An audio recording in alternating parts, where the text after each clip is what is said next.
konservasi, dia tidak terlalu berpengaruh. Bahkan dia bisa komunitas pertanian ini tumbuh berkembang di saat ini. Nah, sehingga kalau melihat dari situ, dari tahun ke tahun problem kita itu hampir masih sama. Yang pertama tadi disampaikan oleh Pak Made Urip ya, terkait dengan lahan. Lahan terjadi konversi tahun 2017 saja. Itu konversi lahan pertanian ke lahan lainnya itu mencapai 100.000 hektar per tahun. Lalu rata-rata kepemilikan lahan oleh petani ya 0,2 sampai 0,3 hektar per orang. Dan ini sampai sekarang. Sehingga pada saat bicara terkait dengan lahan, mayoritas petani di Indonesia adalah petani gurem, yaitu sebuah keniscayaan, sebuah realitas yang kita hadapi. Tapi tentunya kita berharap betul dengan kebijakan Pak Jokowi dari mulai 2014 mulai membuat sebuah formulasi kebijakan, formulasi peraturan ya, yang kita semua tahu yang bernama reforma agraria dan juga perhutanan sosial.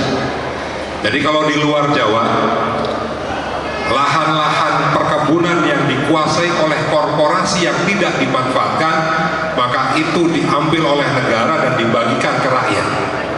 Sehingga di luar Jawa, alhamdulillah saat ini telah banyak orang per orang petani yang bergabung dalam sebuah koperasi dan yayasan yang telah mendapatkan lahan paling tidak satu orang itu 5 hektar. Nah, bagaimana di Jawa? Inilah yang menjadi problem sampai saat ini. Program perhutanan sosial di Pulau Jawa itu direncanakan mendapatkan lahan yang selama ini dikuasai oleh perhutani. Oleh perhutani, di mana dengan catatan tegakannya sudah tidak ada, atau tegakannya tersisa 30 atau 20%.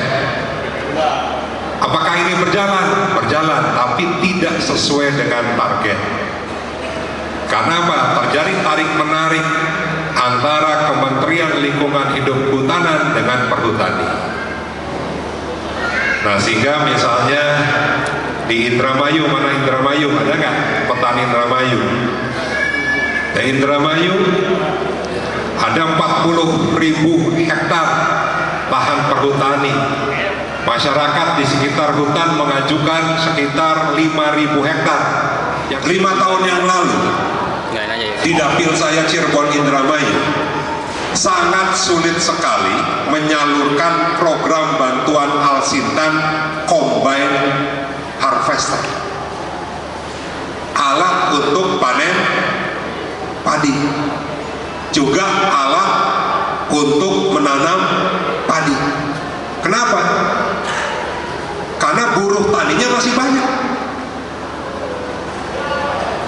Dari Indramayu itu, Pak Hasnul,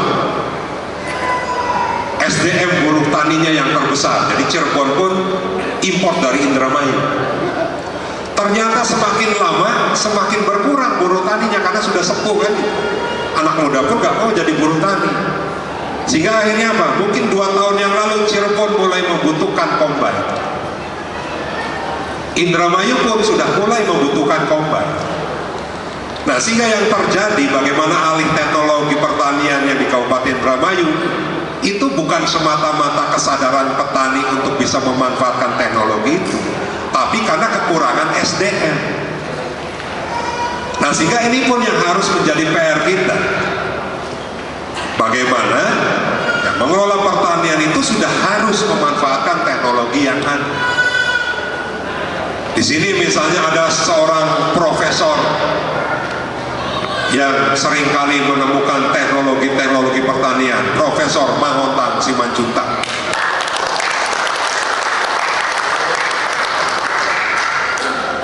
Walaupun teknologinya masih dianggap teknologi yang mudah, ya. Dari membuat pupuk cair organik, terus terakhir membuat apa namanya, yang untuk obat COVID juga, asap cair dengan teknologi yang sangat mudah. Ya tentunya ini pun ya harus terus kita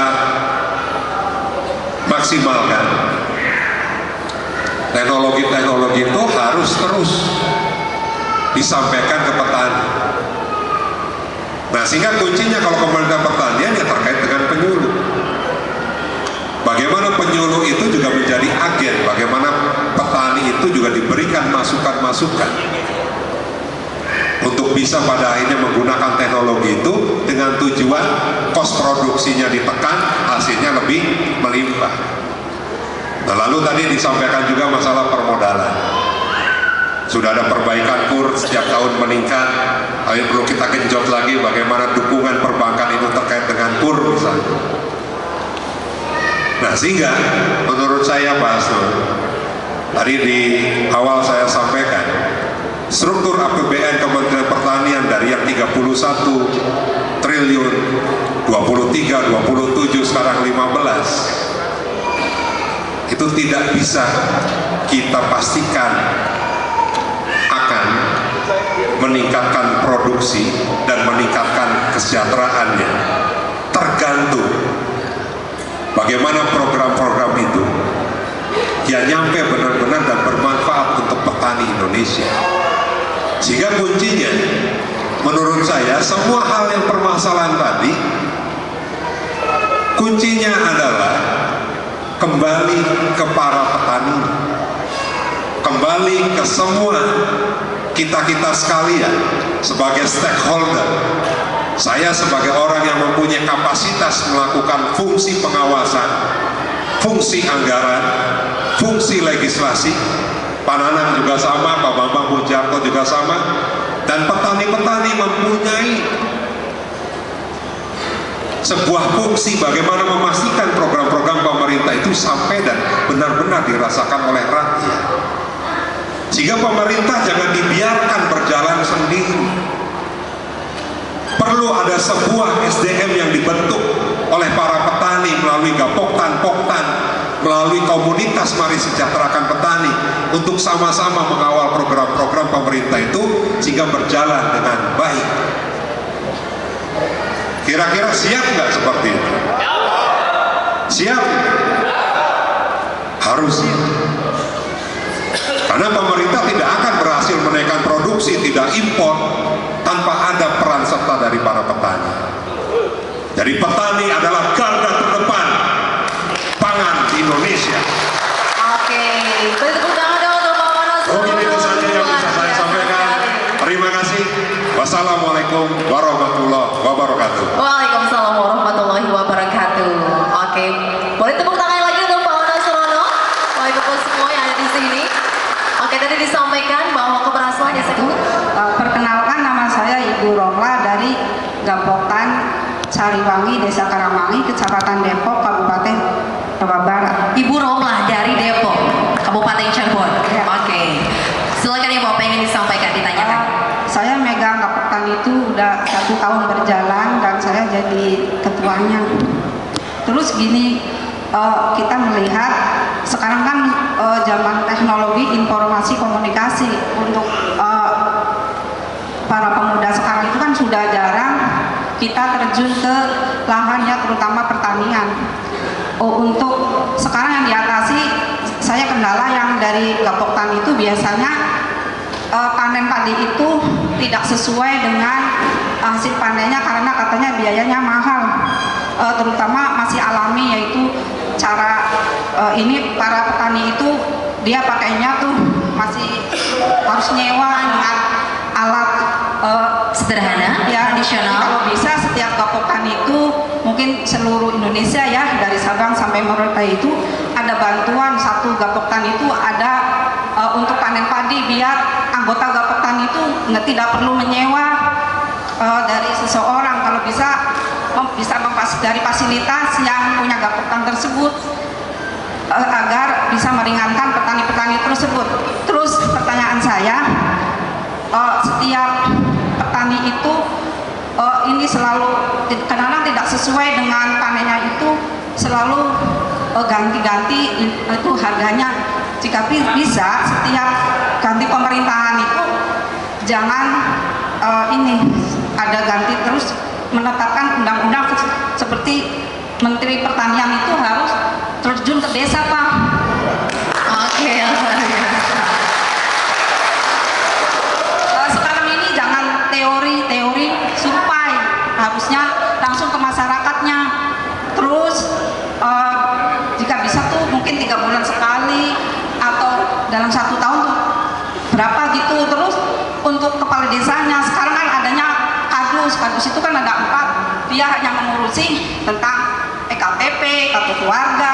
Jika bisa ditambah kadus itu yang berhubungan dengan lingkungan.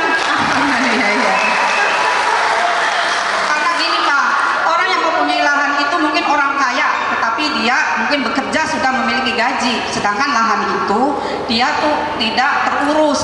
Nah, kalau ada seperti yang di desa itu ada yang kadus yang khusus di lingkungan, mungkin dia ada perhatian Pak untuk dari dana desanya atau bagaimana dia bisa mengelolanya, sehingga kita apa yang diucapkan kalau untuk milenial akan datang itu, terutama ini Pak, pertanian itu sekarang kan banyak orang yang misalkan menggadaikan sertifikat tuh dengan gadai sawah Pak, kadang-kadang dia disita oleh bank. Lah bank tersebut dibuatlah perumahan, akhirnya lahan itu semakin berkurang. Jika bisa lahan pertanian itu jangan dibuat untuk perumahan Pak, diganti ini perumahan itu yang lahan kebun. Sekian, terima kasih. Oke, baik, terima kasih banyak Ibu. Pak Ketua DPD Jawa Barat Pak Ono Senior, fraksi PD Perjuangan DPR RI, dari Kementan Pak Hasrul, Ketua Umum P Mas Bambang, wabil khusus Bapak Surono Danu Pemulia Padi yang saya banggakan. Dari cerita yang begitu panjang disampaikan oleh Pak Hasrul dari Kementan, kemudian dari Pak Ono, karena beliau itu panjang semua, yang panjang. Kalau saya pendek Pak, untuk mencapai kedaulatan pangan dan untuk mencapai kesejahteraan petani, menurut pemikiran sederhana, kembalikan kepada petani, apa sih maunya? Apa contohnya Pak maunya? Nyari pupuk mudah, harga pupuk terjangkau, harga panen padi, hanya itu Pak. Lantas bagaimana caranya? Saya kembalikan kepada panjenengan yang membuat sistem. Bagaimana pada saat petani membutuhkan pupuk, pupuk itu ada, pupuk itu tidak langka, kemudian pupuk itu tidak dimainkan oleh mafia.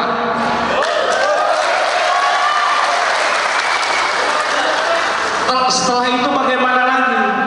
Peran kementerian, peran pemerintah pada saat adanya panen raya, kawal harganya supaya jangan hancur. Kenapa saya sampaikan demikian? Saya dari umur masih bujangan petani Pak, termasuk sekarang saya menggarap hampir 2 hektar sawah.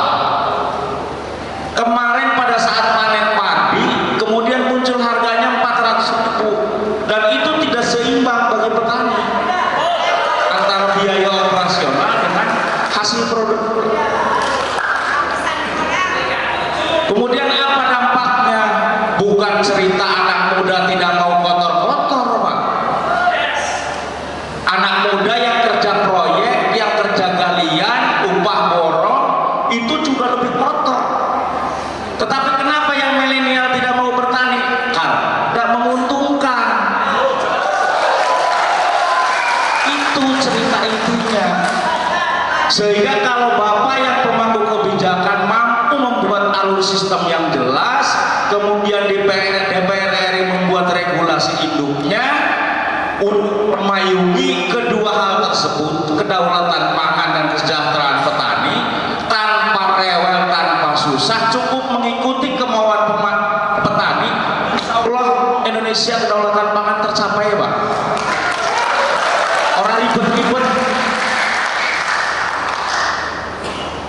Tujuannya sama seperti Pak Ono tadi sebenarnya. Cuma kalau Pak Ono banyak pemaparan hal lainnya, kalau saya singkat padat. Satu, usahakan pada saat musim tanam pupuk ada, tidak mahal, tidak langka. Amankan agen-agen yang nakal. Buka aplikasi atau pengaduan online dari pertanian, kementerian, supaya kita bisa dengan mudah mengadukan agen yang nakal. Karena selama ini terus terang ada agen yang nakal, kita bergerak, tapi seolah-olah Dinas Pertanian melindungi, Pak. Faktanya seperti itu. Di saat memang harus dipindah agennya, bisa dengan menggunakan BUMDes. Toh BUMDes juga program prioritas pemerintah. Nah, selanjutnya Bapak yang saya hormati, kemudian terkait dengan teknologi pertanian yang berbagai banyak alsintan dari pemerintah, tetapi saat ini memang belum dirasakan oleh semua masyarakat, khususnya petani. Dan ini mungkin terjadi di Brebes, Pak. Kalau Cirebon mungkin tidak, atau wilayah Jawa Barat tidak. Di kabupaten kami itu yang namanya Poktan, Gapoktan itu sudah jadi mafia semua. Tetapi sampai detik ini setiap dalam rapat tahunan atau ada usulan dari pemerintahan desa, dari kelompok tani, dari masyarakat, boya tambah poktannya jangan 4 per desa. Ternyata tidak bisa. Dipatok 4 dengan alasan bla bla bla bla. Atau diregenerasi dalam RAT, ternyata dilindungi. Apakah ini di dalamnya ada permainan anggaran atau permainan sesuatu sehingga poktan yang nyata-nyata menjadi mafia masih dilindungi? Dan itu terjadi di Brebes, mungkin Cirebon tidak.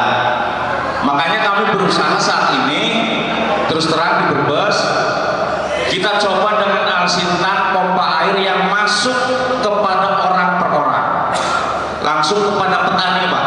Jadi tidak lewat poktan.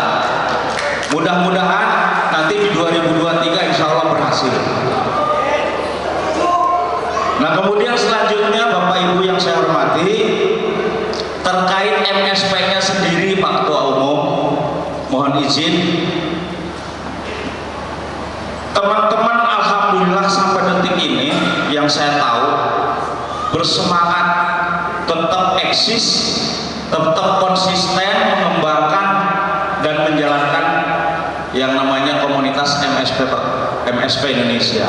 Tetapi mohon juga kepada pengurus MSP untuk membantu teman-teman di dalam pergerakan. Contohnya apa? Pangapunten ini di Brebes juga. Contohnya karena saya Brebes. Ini di Cirebon petani benih padi MSP beli apa? Gratis?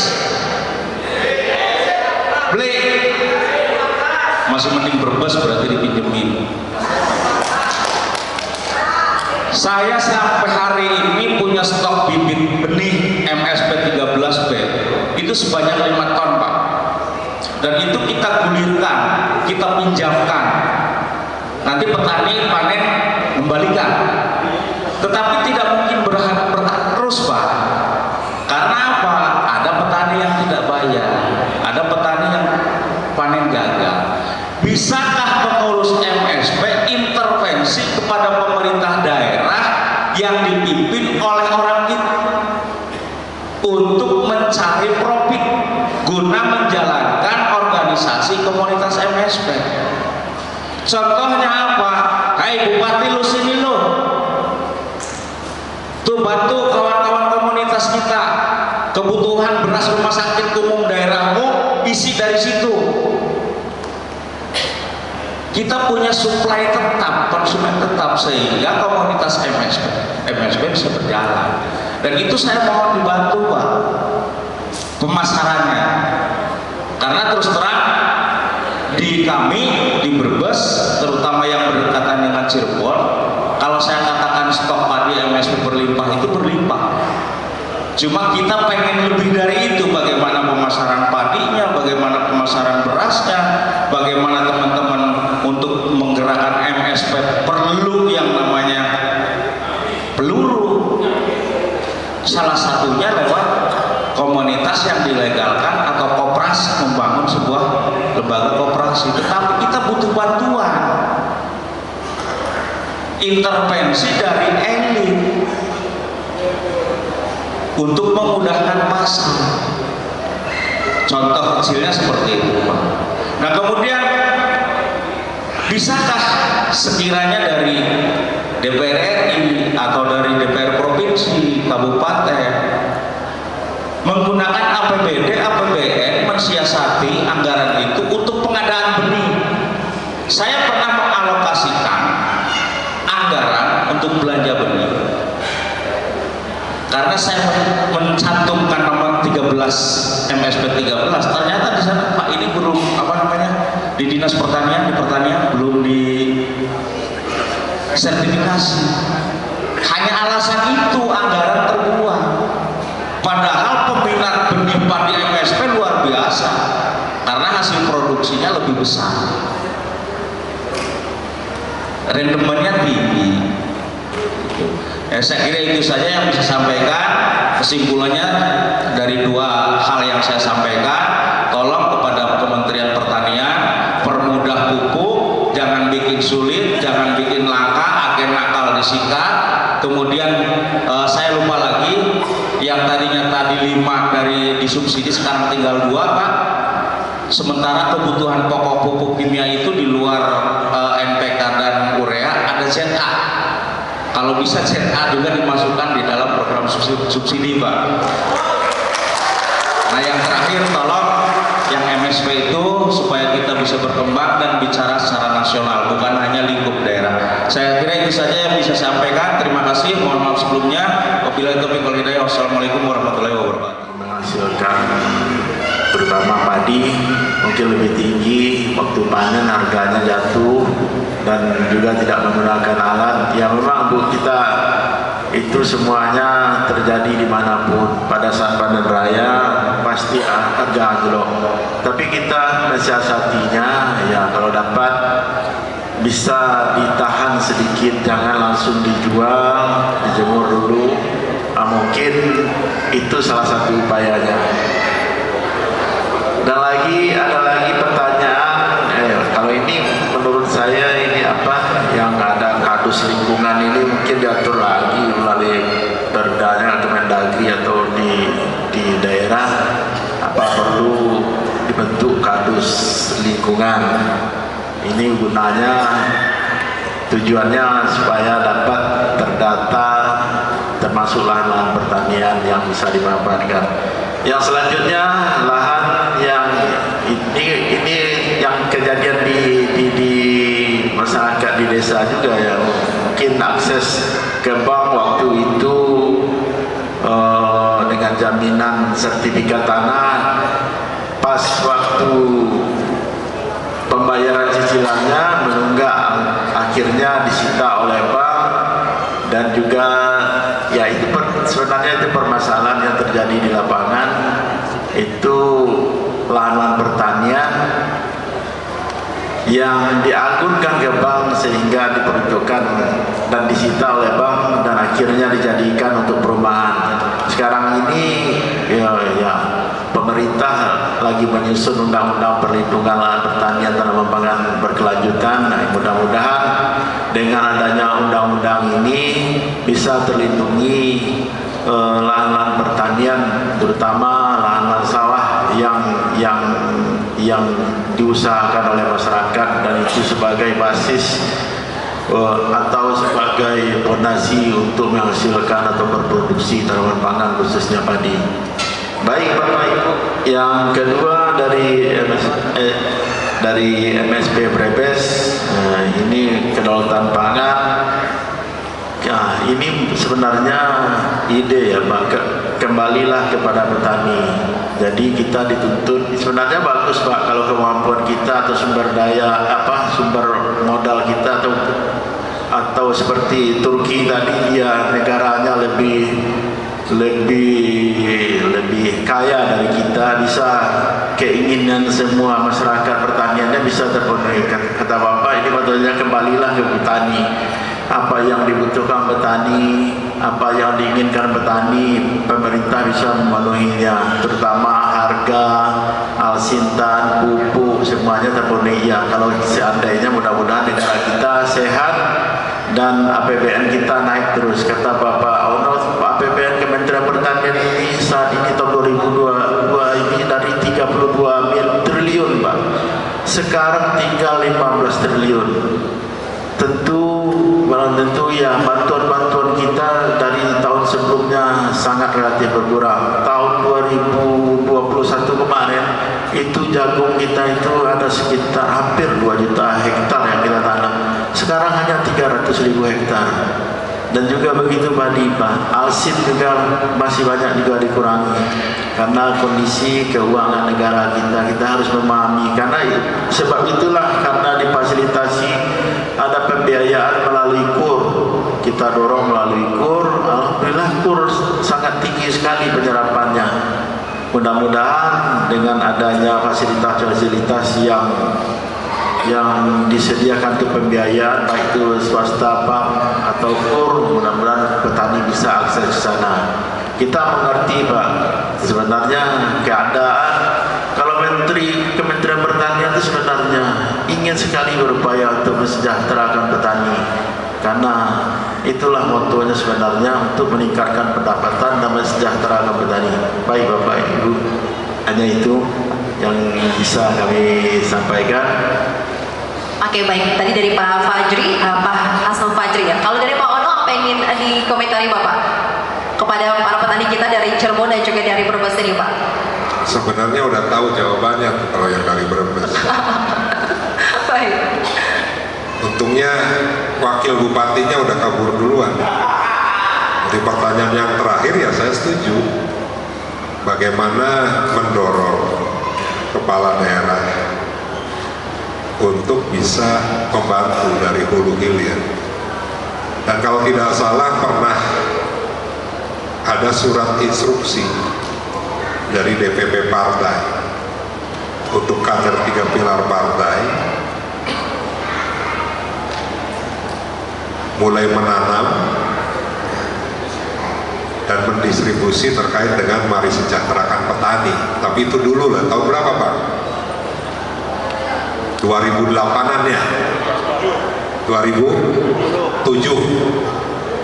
Nah nanti Pak Made Urip sebagai ketua DPP bidang pertanian, nanti Pak Mangontang, nanti saya akan ngomong lagi.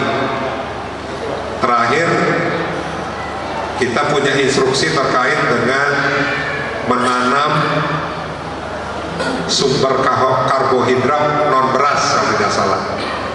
Itu ada instruksi. Nah sehingga ya saya sepakat bagaimana peran dari legislatif dan eksekutif untuk bisa menyiapkan dari mulai hulu sampai hilir. Dan ini mungkin menjadi sebuah rekomendasi nih Pak Bambang ya, dengan gotong royong misalnya. Apalagi misalnya kalau yang anggota legislatifnya ada siapa di sini? Pak Bambang, selain Pak Bambang siapa? Ada Pak Bejo. Ada tadi saya lihat Rohayati. Jadi dari tahun 2009, 2014, 2019, teman-teman yang ingin bergerak ke bawah, yang dekat dengan komunitas MSP, mereka menyiapkan benih MSP untuk dibagikan ke rakyat. Dan bukan hanya benih, termasuk pupuk cair organik ya Pak Mengontang. Ya, ini harus digelorakan lagi. Dan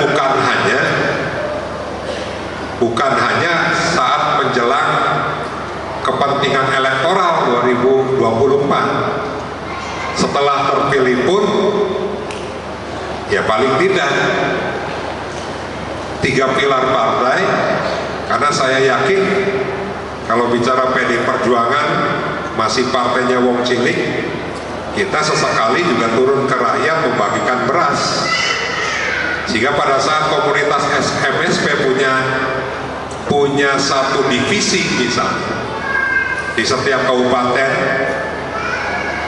bukan hanya dari produksinya tapi juga sampai dengan pasca panennya, sampai dengan distribusinya,